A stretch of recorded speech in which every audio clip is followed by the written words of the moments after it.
ask for antibiotics, they say, I'm going to South America or I'm Mhm. going to wherever, and can I have some antibiotics? Do you often prescribe antibiotics just in case someone gets sick with the GI illness or diarrhea, or do you? Yeah, so antibiotics have a limited role in traveler's diarrhea.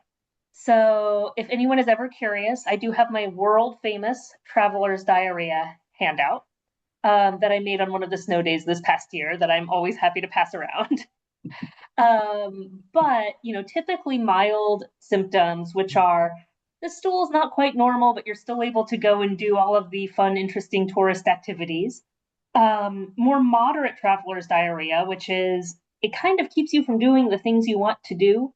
And maybe you're spending a lot more time in the bathroom than you are on that really lovely museum tour you had booked.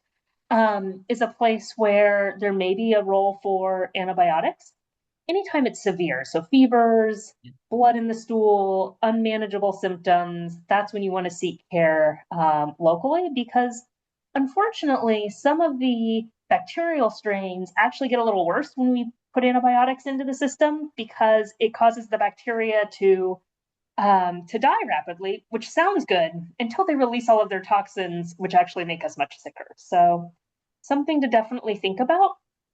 One thing that's interesting is people may have had the experience in the past of taking Cipra. Cipra is a big antibiotic for travelers' diarrhea, but there's been increasing resistance, particularly in Southeast Asia. So it's not one we're recommending as often these days. We'll usually use azithromycin, but it's something that really has kind of changed and evolved in the last 5 to 10 years. So again, thinking about these issues before the trip and talking to either your provider or a travel clinic can really be helpful in setting you up for success.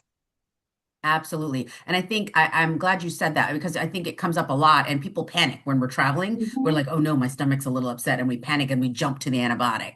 You can usually just try, as Dr. Salenti says, a little bit of Pepto or your Imodium and see how your body sort of responds to that before you jump to antibiotics.